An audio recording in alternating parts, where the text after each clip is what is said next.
Hey, what's up? COVID-19, the novel coronavirus. I'm an English teacher. Usually I like novels.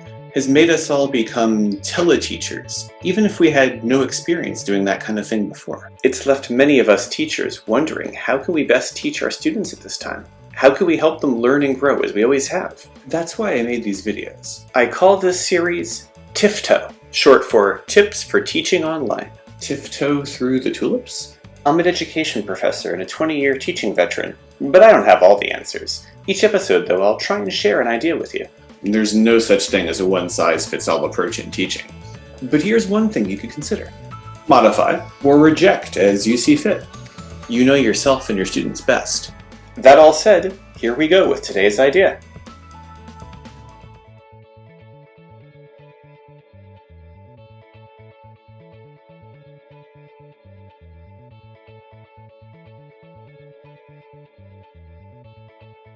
Even before the COVID-19 crisis and the shift to remote learning, as an English teacher I was frustrated sometimes that I seemed to spend so much of my direct instructional time with students leading them through basic plot comprehension, events, characters, setting, and this is work that I really think the students are capable of doing themselves without my intervention, assuming that I teach them how to do that, assuming that I give them the proper scaffolds, and that's where reciprocal teaching comes in. Reciprocal teaching is a framework whereby students can assume a set number of defined roles, and then in fulfilling those roles, they can help each other with some of that basic knowledge and comprehension level work. So what reciprocal teaching is essentially helping students learn the skills of reading comprehension that too often I tend to rob them of by doing it for them. And that not only frees me up to do more advanced analysis, synthesis, evaluation level work with them, but it also helps empower and engage them to become decoders of meaning without direct teacher leading through that process. So let's take a book we were studying right before the COVID-19 crisis hit. The Scarlet Letter by Nathaniel Hawthorne, which is a very challenging book for many high schoolers to read. The diction's archaic, the prose is not always very direct, it's often convoluted and full of imagery and metaphors. Usually I have to spend so much time just helping students walk through making sense of the plot and the characters. But this time I've been trying something different. I actually started trying reciprocal teaching a couple of years ago in the face-to-face model, but I think it's become even more useful a tool in an online remote format because students really don't have the patience to sit through some floating face on the screen yakking at them for like 40 minutes straight, especially not when they're worried about their health and the financial health of their family, etc. So after sharing through direct instructions and basic historical background, I turned the students loose in the text with those roles and scaffolds that constantly cycle, to see what they could come up with on their own. So I put students in cooperative groups, and I ensured that each group had a mix of students at different readiness levels with different strengths and things to offer. Or at least I did my best to do that, obviously. This is never a perfect science. Since when you're teaching remotely, you don't have the ability to actually have students move around the room to talk to each other. You'll have to recreate that same effect through using private chat functions or shared Google Docs between students.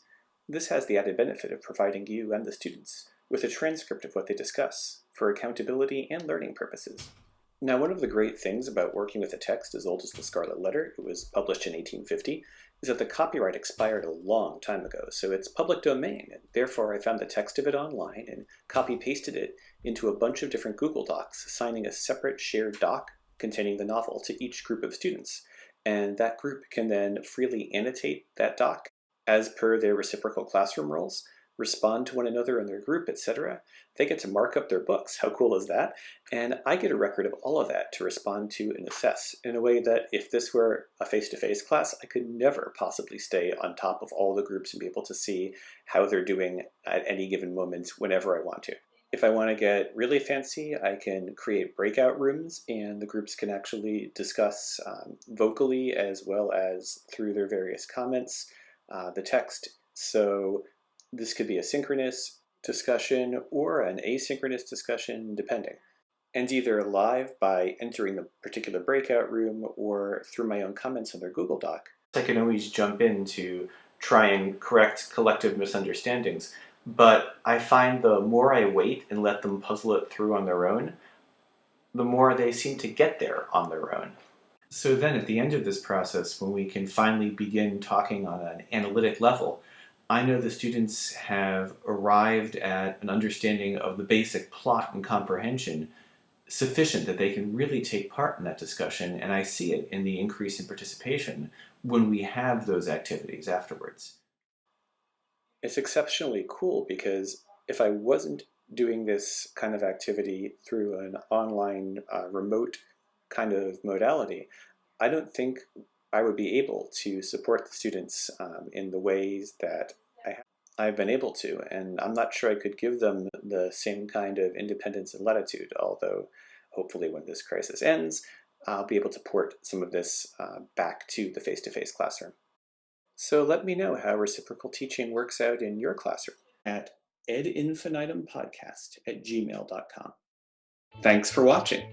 If you liked what you saw, subscribe and/or check out my podcast, Ed Infinitum, at www.ed-infinitum.com, available wherever it is you get your podcasts.